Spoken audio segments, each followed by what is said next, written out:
Hey, it's Frito, and I want to thank you for watching this video. It's not going to be a very uplifting video, maybe, but I do want to address something that's really been on my mind the past couple days. Hey, the world's a bad place, and especially very recently here in Allen, Texas, we've had evil arrive in the form of a man who wanted to murder lots of people, and he was able to take the lives of 8 innocent people, and it just doesn't seem fair, and it's not fair. There's no doubt that it's not fair. But what I want to talk about is the reaction that people have, because I just don't necessarily think it's a healthy reaction for a lot of people, including myself. There are a lot of people who think the world's out to get them. And I'm an optimistic type, and I don't like even thinking about that. But here's the truth. The world is out to get you. Those people that, I would label as pessimistic, they're absolutely right. The world is out to get them. They're out to get them. The world's out to get me. The world's out to get my friends, my family, everyone I know. The world is not a great place, but it is what you make of it.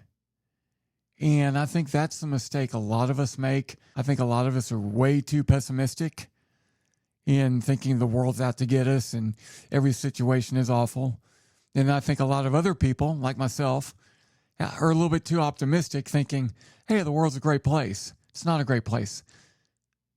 It is what you make of it, though, okay? And the first thing you need to do to make the world a great place for you and to become a happier person is understand the world's not a perfect place. You're going to have obstacles. You're going to have problems. You're going to have to deal with evil. That's just a fact. Okay? We're not promised anything in this world. As a matter of fact, I love the phrase, the pursuit of happiness, because that's what it is. We're not promised happiness. We're not promised success, but we can sure as hell pursue it. And I think part of that pursuit is reacting to the issues the world sends us in a positive way, rather than complaining about the problem, because problems happen and they will continue to happen. We need to deal with the issues. And sometimes there's a solution. Sometimes there's clear-cut solutions to problems. And sometimes there's not. And sometimes the solution, to me at least, is to understand this problem isn't going to be something I can solve, but it better be something I can deal with. I better be able to deal with the problem. I better be able to adjust. I better be able to look at the good in things. I better be able to get knocked down and get back up and see the good in the world, because the problems are not going to go away. And all I can do is control how I deal with the problem. And we all have problems.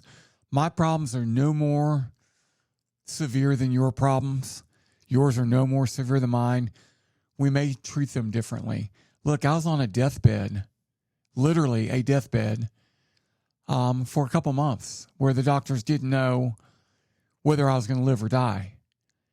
And there's plenty of ways you can decide to deal with that situation. And I'm not saying the way I dealt with it was correct for everyone, but it was correct for me. And I'm not saying the way you would deal with it would be incorrect. But you need to figure out how to deal with it, because that problem's not going to go away.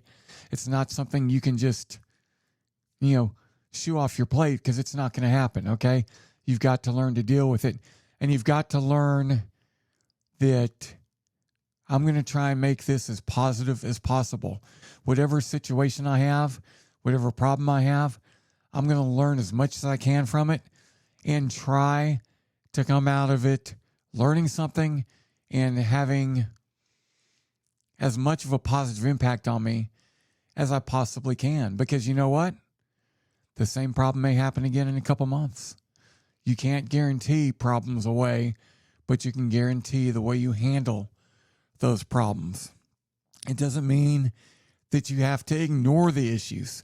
As a matter of fact, You shouldn't ignore a problem. You should hit it head on. Head on. That's what I'm doing with these videos. I don't like doing these videos. I do for any number of reasons. But I've got to get over that, so I'm trying to hit it head on. I'm trying to choose to deal with it in a way that's going to help me. And there's plenty of issues out there that you're going to be forced to deal with, and you need to deal with them in a positive way. And I do think that, like I said, the first thing you have to understand is that you're not promised anything in life. You're not promised an easy life. As a matter of fact, like I said in the beginning, the world is out to get you. And all you can do is adjust. You're not guaranteed of anything, including happiness, but you sure as hell can pursue it. You're not entitled to anything, including success, but you can achieve it. These are all things that we can achieve based on how we react to certain things that come up in life. And not everything in life is going to be a great thing to react to. We're going to have to learn how to deal with the negatives, because this world is full of negatives. Okay? And the people that are successful and the people that are happy are the people that have figured out the best way for them to deal with those negatives. And so I encourage you to not be hard on yourself if you look at the world and think it's out to get you, because it is. But be hard on yourself if you're not coming up with a solution. And the solution is your solution. It's not anyone else's to come up with. You need to come up with your own solution and figure out what it's going to take for you to be able to react and respond and adapt to the problems that are most surely going to come up in the course of a lifetime.